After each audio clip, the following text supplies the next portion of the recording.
Teenager Darius Brown, who was murdered, the young man who killed a Montreal teenager. Darius Brown was 17 years old when he was killed in November of 2016 and found dead in an apartment building.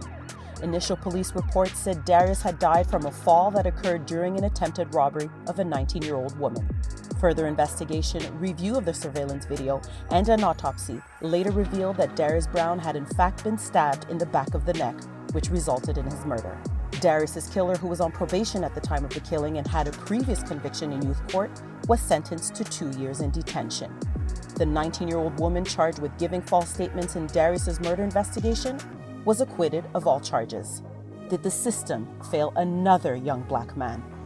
I sit down with Darius's parents to discuss justice and healing more than 3 years after his death. Throughout the trial, we kind of saw Darius being portrayed as a villain. It was a difficult trial. You were just recently in court all over again. Do you feel justice was served? Do you think Darius's trial was just? I mean, when you come to to me, justification, there's no justification for a death, for a murder, for someone to take another person's life if there are other options. So to me, the only justice I can really hear is if a judge were to say, okay, you know what? What happened that day, here's Darius's life back and we continue life. But, the judicial system is more about the laws and the legalities and each person trying to pursue with their best interest, what happens going forward. So it's justice. I didn't even know if I was expecting justice from the justice system. Wow, that's deep. Yeah. And the thing is, they have to do their job. Right. That has nothing to do with my process, what we're going through, what life is like on the other side of it. Yeah. And there's a system when it comes to the justice system. It has nothing to do with whether things are right or wrong. There's something that they bring to court, and there's a protocol of how things run. That's not real life, And real life for you guys right now is, first of all, you're still dealing with the pain, but also traumatic experience that you guys experienced. What about the kids? You guys have other children. How are the girls? Our youngest daughter, she was just around 3-4 years old at the time, so it was a different experience for her. Our older daughter has a little bit more of an understanding of what happened, but again, they were being babysat by Darius the night before. So they go off to school and everybody says goodbye and they go our separate ways, as we do every day, and then they come home and there's no Darius. There's no Darius anymore. And the little one, she's having a different experience now, and she's even mentioned that she's afraid that she won't remember something. She speaks about that. You and I talked about this. Right. So one of the things that's really hard about death, after you lose someone and there's been a period of time, do you forget their laughter? Do you forget the way they smell? And those are things that we try to hold on to. Yeah. Do you find those things are fading or not yet? I think for the girls, the younger one is very able to express that, and so she's very candid about it. That there's things she does forget, and she doesn't always say things directly to me as, I guess, protection for me. But she has told people that she's afraid that she's gonna forget him. And so it was good to hear that, because then it was my indication, my flag that, okay, so then I'm going to reinforce the pictures and the stories, and just keep it going even more so than what we're already doing. You were just recently back in court for a case regarding the co-accused, and your Auntie Babs had some strong words. What is justice when it's not served? What does the life of a black 17-year-old matter to a society that cannot see past this history? My grandnephew was murdered, ostracized, and convicted in his death. The victim became the villain. His murderer pleaded guilty and received a slap on the wrist, represented by 3 years of detention for a life taken. A trial so steeped in bigotry at every level, it would be laughable if it were not so serious. His accomplice to this murder pleaded not guilty to 4 charges and received complete vindication for a life snubbed out before it hardly begun. A travesty of justice, if ever there were one. The defense focused on lies and misrepresentations, criminalizing my nephew and other witnesses to his murder. All of this presented to a jury deliberately and blatantly selected to be devoid of any black representation because the murdered person was black. The fact that a lie is presented in court does not make it the truth. Did the justice system live up to its name? If it represents injustice, it certainly did. And so how does that make you feel when you read her letter, what she had to say to the co-accused? I think it was her right, and that was important to me to hear that that's how she felt, and that was very valid. And regardless of how it sounds or what it's supposed to look like, this is truthfully how she feels, and she's probably speaking for a lot of people. It's a strong message. It's from the heart. She's feeling that pain. Yeah. It just shows again the impact of that day and the loss. And that's her legitimate true feelings to a boy she's known from birth. And seeing him grow to who he was, and now to lose him in such a tragic situation, that's legitimate, justified feelings that she has. So we support her in that. Your son's killer in a couple of months is going to be going to the movie theater, is going to be hanging out with friends, sleepovers, parties. How does that make you feel? I do try to accept that, like, allow myself to have feelings about things, but I think what's innate in me is the attachment of the feelings and what comes after that. I don't have that attachment, so... You have no animosity? Towards him, no. No. Okay. No. Okay. None to his family either? I'm disappointed in his parents. How so? I'm disappointed because I feel like the system failed him and his parents failed him. Okay. And as a parent, I know that I hold that for myself as well. Like I do hold on to strong views of myself, of how I parent and how I conduct my parenting. So I'm very comfortable in voicing that I am disappointed in that. Have you spoken to the killer's parents? The mother did approach us at one point in time during his trial, saying sorry for your loss. Besides that, no. Did it feel good? Acknowledgement, I think, is one step. I mean, at least to acknowledge the fact that this happened and that we are grieving. There was a loss, and I don't know if that was her way of kind of also saying that, sorry for her element of what ended up happening to be. But again, it doesn't. I can't hold on to a feeling of that will fix everything anyway. Sorry from anybody. Again, none of this is undoable. And that's the thing I think people got to remember about the choices we make daily that could end up into something like this.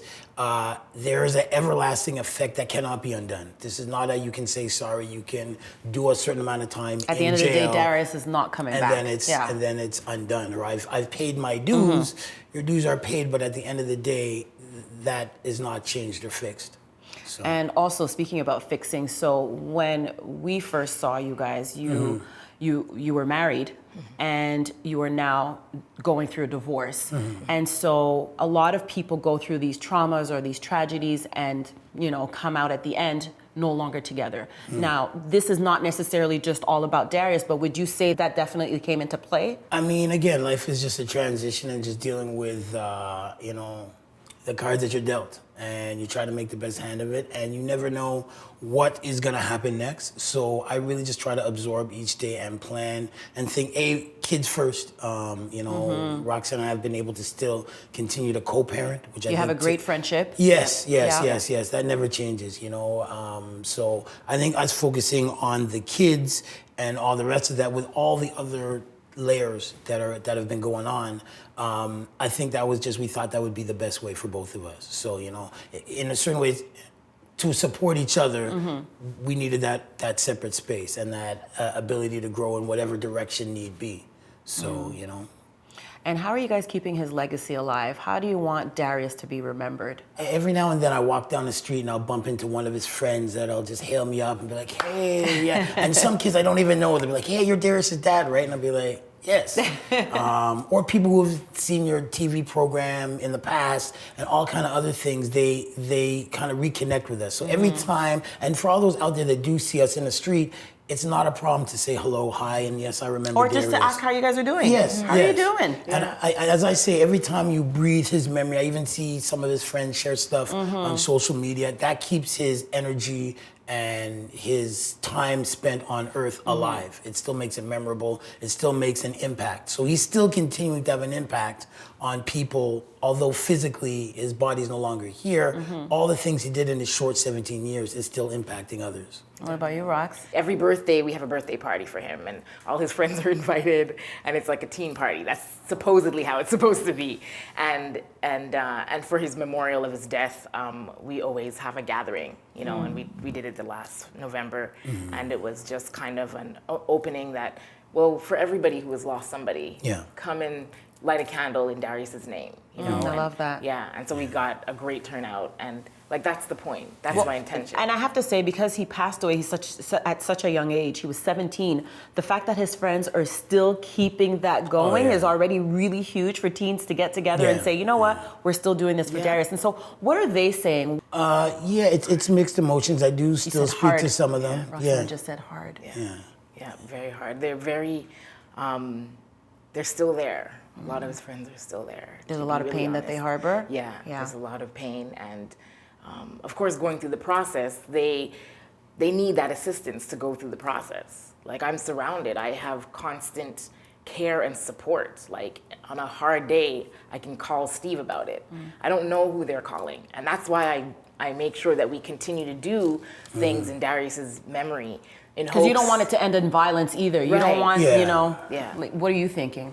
Yeah, well, I mean, it's the same thing too. I mean, first of all, I don't think anybody going out and doing anything that will endanger their life or anybody else's is going to bring Darius back. That will not resolve the problem, and I will probably not even let go of those deep, hard, legitimate emotions of pain and resentment towards somebody that in a certain way did damage to you or to a friend of yours. So again, it's really trying to comfort and support them as much as possible, trying to have them involved in the different ceremonies that we really try to keep in tradition, try to, give them a space, where they be coming back to visit the house, or some friends that have just come by and it's, listen, I just want to go into Darius's room. And they want to do that, or come get some of his old sweaters. Anything that still involves him and keeps his memory alive, people are still doing hashtags to stopping by and just getting a hug from Steve. I'm still at the community center where a lot of his friends used to come by. I love that. So they still Tell come by. people where that community center is. Yeah, West Haven Community Center down in NDG. We do a team program where he used to be a part of. So again, a lot of the same things. He was big into basketball. He was actually a basketball coach, and some of his friends are still now basketball coaches. I love that. So we're happy for that. For parents who are going through what you guys are going through, there are so many parents who have lost children, but maybe not in the same way you did. But if you can give some sort of advice or some sort of message to a parent that is grieving right now the loss of their child, what would that be? Well, I would say take your time, get the help, support that you need. There's no perfect way to do it. It's okay to not be okay, to go through bad times and spells. That's a very natural thing. You shouldn't feel 100% when you lost your child, And many people, you'll get through this. We'll get through this, but you never really get over it. You never really, it's never okay in your head because these people were supposed to be with you for the rest of your life. You're supposed to see them grow and be with you as you grow. So, especially for a parent to lose a child, you have to continue loving, especially if you have other children. But do it in your time and space and get as much help and support as needed. Well, listen, I appreciate that. What about you, Rox? I feel that I think of my own experience, and I would really love for people to be gentle with themselves, like kinder to themselves. Like, and so what, today you didn't go to work and you didn't bathe and you didn't make supper. And so what? Really, so what? Just allowing yourself your process. That's a strong message right there. So what? It is what it is. Well, listen, I appreciate you guys coming in and talking to us once again. Thank you for having us. Thank you for continuing to do what you do. I've known you from a long time, and to where you are now, we were talking on the phone. We were saying how I would come home from work. This is back in the 90s. And I would go straight to your apartment and go in the studio and start recording stuff and said, one day, I'm going to have my own platform. So I've seen this and vision. then here we are, 2020. Absolutely. Well, thank you guys so much. Thank you. Appreciate it.